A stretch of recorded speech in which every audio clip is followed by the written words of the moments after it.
नमस्कार साथियों, आज मैं दोबारा हाजिर हूँ आपके बीच एक नया सब्जेक्ट, एक नया टॉपिक लेकर जो जमशेदपुर के लिए बहुत ही जीवंत मुद्दा है।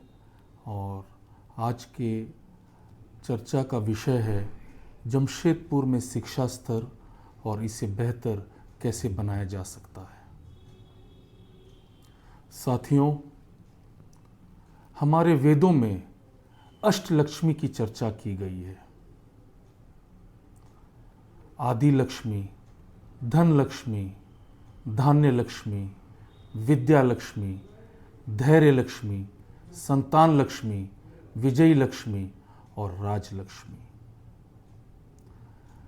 हम सब अपने निजी जीवन में रोजमर्रा की जीवन जीने के लिए धन को ही केवल लक्ष्मी समझते हैं, परंतु धन लक्ष्मी एक साधन है, साध्य नहीं।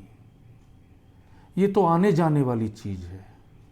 धन आकर भी जा सकता है और जाकर भी आ सकता है, परंतु मैं ये समझता हूँ कि अगर कोई चीज़ आपके पास परमानेंट रह सकती है तो वो है विद्या लक्ष्मी।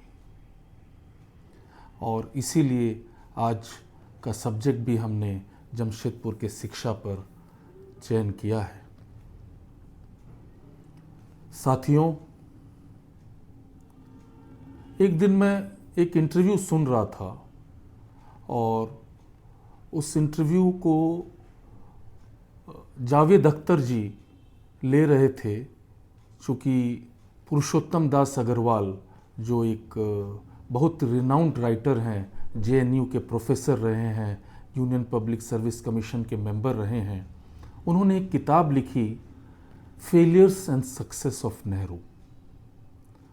और जब उनसे पूछा गया कि आप नेहरू की कुछ असफलताएं बताइए, तो उन्होंने तपाक से कहा कि मैं बहुत सारी असफलताओं की बात नहीं करता, केवल दो असफलताएं जो नेहरू की बहुत ही प्रोमिनेंट रही हैं वो है एजुकेशन एंड हेल्थ। चूँकि आज का हमारा सब्जेक्ट एजुकेशन पर है, इसलिए मैं एजुकेशन पर ही बात करूंगा। पुरुषोत्तम दास जी ने कहा कि नेहरू जी ने वर्ल्ड क्लास इंस्टीट्यूट्स बनाए, आईआईटी बनवाए, आईएम्स बनाए, पर उन्होंने प्राइमरी एजुकेशन पर फोकस नहीं किया। नेहरू जी का ये मानना था कि आप एक लेवल तक आइए, फिर हम आपको वर्ल्ड क्लास एजुकेशन देंगे। शायद ये उस समय उनकी ऐसी सोच रही होगी, उस समय की नेसेसिटी रही होगी। मैं नेहरू जी की यहाँ क्रिटिसाइज़ नहीं कर रहा हूँ। हर प्रधानमंत्री ने हिंदुस्तान को बहुत कुछ दिया है, नेहरू से लेकर आज हमारे आदरणीय प्रधानमंत्री नरेंद्र मोदी जी देश की नींव को मजबूत कर रहे हैं। परंतु जो नेहरू जी का फोकस प्राइमरी एजुकेशन पर नहीं रहा, आज वो प्राइमरी एजुकेशन प्राइवेट हाथों में चला गया और एक बरगद का पेड़ बन गया। साथियों, जमशेदपुर एक औद्योगिक शहर होने के साथ साथ एक सांस्कृतिक शहर भी है। जमशेदपुर में अच्छे स्कूल्स हैं जहां 10+2 की पढ़ाई होती है। कुछ गवर्नमेंट स्कूल्स हैं, केंद्र विद्यालय एक है टाटानगर स्टेशन के पास में, और एक रेसिडेंशियल स्कूल के नाम पर हर जिला में जो होता है, चूँकि ये रूरल बेल्ट में खुलता है, तो बहरागोड़ा में जवाहर नवोदय विद्यालय रेसिडेंशियल स्कूल है। जमशेदपुर के कुछ लो इनकम ग्रुप के बच्चे वहाँ जाकर पढ़ते हैं।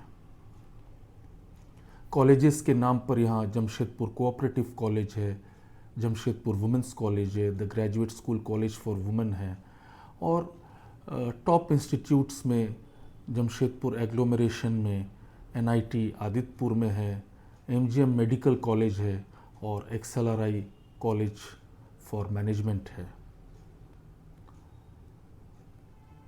10+2 की पढ़ाई यहाँ के बच्चे करते हैं और उसके बाद चूँकि यहाँ के कॉलेजेस में एक बहुत सालों से ये सिस्टम डेवलप हो गया है कि यहाँ के बच्चे बाहर जाकर उच्च शिक्षा ग्रहण करते हैं।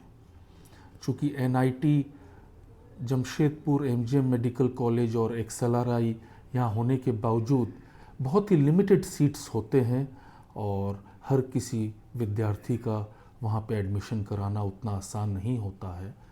तो जो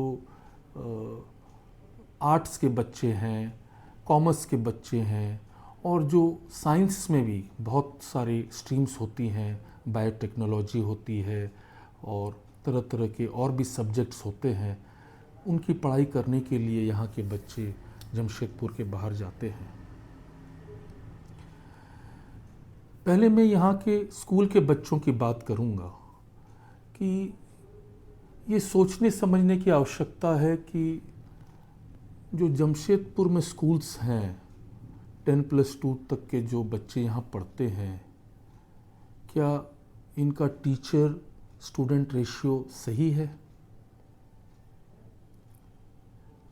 क्या यहाँ पढ़ने वाले बच्चे अपने कैरियर में बहुत ही फुल प्रूफ वे में कह सकता हूँ कि बच्चे यहाँ 10th बोर्ड करने के बावजूद डिसाइड नहीं कर पाते हैं कि उन्हें आगे क्या करना है, साइंस लेना है, कॉमर्स लेना है, ह्यूमैनिटीज़ लेना है? इन स्कूलों में अच्छे काउंसलर्स की भी आवश्यकता है जो केवल पढ़ाई के साथ साथ उनको काउंसलिंग भी करे, उन बच्चों की रुचि को समझे और उस हिसाब से उन्हें गाइडेंस दे।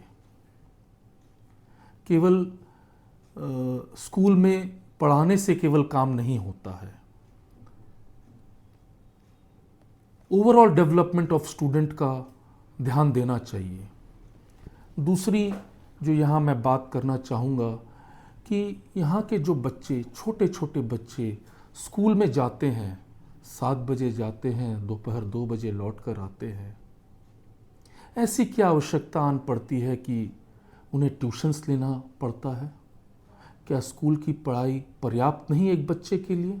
6 घंटा स्कूल में जाना क्या काफ़ी नहीं है एक बच्चे की दिनचर्या में उतना एजुकेशन कि उसे बाहर से एक्स्ट्रा एजुकेशन लेने की आवश्यकता आन पड़ रही है? इसका दोषी कौन है? स्कूल का प्रबंधन या माता पिता? ये समझने की आवश्यकता है। दूसरी जो बात है कि यहाँ गवर्नमेंट स्कूल्स की जो स्थिति है आप सबसे कोई छुपा नहीं है। जब नया सेशन स्टार्ट होता है तो यहाँ एडमिशन की इतनी मारामारी रहती है कि मुझे कॉल्स आते हैं कि मेरे बच्चे का लॉयला में करा दीजिए, डीबीएमएस में करा दीजिए, राजेंद्र विद्यालय में करा दीजिए। मैं कहता हूं मैं अपने बच्चे का एडमिशन नहीं करा सकता तो मैं आपका कहां से करा पाऊंगा? मेरी सरकार से दरखास्त है। दरखास्त क्या है? ये सरकार को नहीं चाहिए कि वे 10+2 के मॉडल स्कूल्स, मैं जमशेदपुर की बात कर रहा हूं, पर state government, Jharkhand state government को हर जिले में, हर जिले हेडक्वार्टर में कम से कम 2 मॉडल स्कूल्स डेवलप करने चाहिए ताकि ये प्राइवेट स्कूल्स की मनमानी ना चले। कंपटीशन हमेशा रहनी चाहिए। आज जो हमारा एजुकेशन सिस्टम है,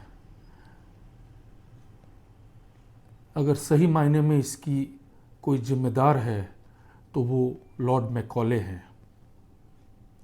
ये जब हिंदुस्तान में आए तो वे घूम घूम कर देखे कि हिंदुस्तान में लोग पेड़ के नीचे पढ़ते हैं, ज़मीन पर बैठ के पढ़ते हैं, पेड़ों से बात करते हैं, पक्षियों से बात करते हैं और प्रैक्टिकल रूप से एजुकेशन लेते हैं। हिंदुस्तान को गुलाम बनाने के लिए उन्होंने इंग्लिश एजुकेशन सिस्टम लेकर आया और हम लोगों ने इंग्लिश एजुकेशन सिस्टम की कुरीतियों को तो फॉलो किया पर अपने गुरुकुल सिस्टम को पूरी तरह भूल गए। परंतु ये चर्चा करने के बावजूद आज हमारा फोकस यही है कि हम कैसे आज के एजुकेशन को सुधार करें। साथियों, मेरा ये मानना है कि 10+2 सिस्टम अच्छा होने के बावजूद जमशेदपुर में एजुकेशन में सुधार की बहुत गुंजाइश है, बहुत ज़रूरत है। किसी को गुलाम बनाकर रखना है तो उसे एजुकेशन से दूर कर दो। टाटा स्टील ने भी एक कॉलेज बनाया तो यहाँ से 50 किलोमीटर दूर चाईबासा में एक टाटा कॉलेज बनाया। टाटा स्टील की एक बहुत अच्छी लाइब्रेरी है SNTI श्रावक नानावती टेक्निकल इंस्टीट्यूट, जिसे मैंने अपने विद्यार्थी जीवन में बहुत वहाँ मैं आना जाना करता था। ये देखकर आश्चर्य होता है कि जमशेदपुर में सरकारी स्तर पर कोई एक अच्छी लाइब्रेरी नहीं है। इंटरनेट और वर्ल्ड वाइड वेब किसी भी किताब का सब्स्टिट्यूट नहीं हो सकती। मैं आपके माध्यम से टाटा स्टील और सरकार से डिमांड करता हूँ कि SNTI लाइब्रेरी को आम जनमानस के लिए खोलना चाहिए, प्रॉपर चेक्स एंड बैलेंसेस के हिसाब से, ताकि यहाँ के जो आम जनमानस है उनके बच्चे वहाँ के बुक्स का इस्तेमाल कर सकें और जीवन में आगे बढ़ सकें। आप सबको मालूम होगा, ऑल इंडिया में नेशनल टैलेंट सर्च एग्जामिनेशन होता है, जिसमें टैलेंटेड बच्चों को स्कॉलरशिप दी जाती है। पर ऑल इंडिया लेवल पर हमारे झारखंड स्टेट से कितने बच्चे जा पाते हैं? ऐसे बच्चे जो टैलेंटेड हैं पर सामर्थ्य नहीं है, स्टेट गवर्नमेंट को चाहिए कि स्टेट लेवल पर इस तरह का टैलेंट सर्च एग्जामिनेशन कंडक्ट करे, ताकि उनके भी बच्चे बड़े इंस्टीट्यूट्स में जाकर पढ़ सके और उनका खर्च पूरा स्टेट गवर्नमेंट उठाए। स्कूल्स और कॉलेजेस के साथ साथ मेरा ये मानना है कि जमशेदपुर में स्किल डेवलपमेंट इंस्टीट्यूट्स भी खुलने चाहिए। जो बच्चे, हर बच्चे का एक पढ़ने लिखने का तौर तरीका होता है, हर बच्चे की समझने की एक कैपेसिटी होती है, लर्निंग का एक प्रोसेस होता है। कुछ बच्चे एक बार में देखकर पढ़ लेते हैं, कुछ सुनकर सीख पाते हैं, कुछ देखकर सीख पाते हैं। तो हमें हर बच्चों को ध्यान में रखते हुए स्किल डेवलपमेंट इंस्टीट्यूट को भी हमें बढ़ावा देना चाहिए, ताकि ऐसे बच्चे, कमज़ोर बच्चे जो प्रॉपर एजुकेशन नहीं कर पा रहे हैं, जिनकी आर्थिक हालत कमज़ोर है, उनको इस प्रकार के इंस्टीट्यूट्स में ट्रेनिंग मिल सके, ताकि वे अपने जीवन यापन के लिए उन्हें कहीं रोज़गार मिल सके। इसके साथ साथ मैं आपके माध्यम से टाटा स्टील से भी डिमांड करता हूँ कि यहाँ पर autonomous university, world class autonomous university खोलनी चाहिए। इस बात को समझने की आवश्यकता है कि यहाँ के बच्चे जो बाहर पढ़ने जाते हैं वे वहीं के होके रह जाते हैं।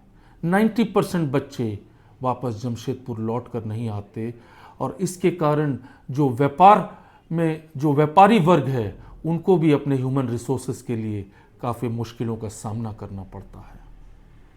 It is a brain drain for the city of Jamshedpur. It is a loss to the city of Jamshedpur. It is a loss for the overall development of the city of Jamshedpur.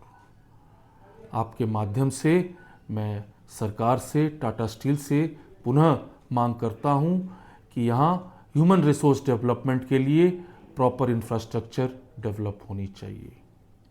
अंत में माँ सरस्वती को याद करते हुए मैं कहूँगा, ओम सरस्वती महाभागे विद्ये कमल लोचने, विद्या रूपे विशालाक्षी विद्याम देहि नमोस्तुते।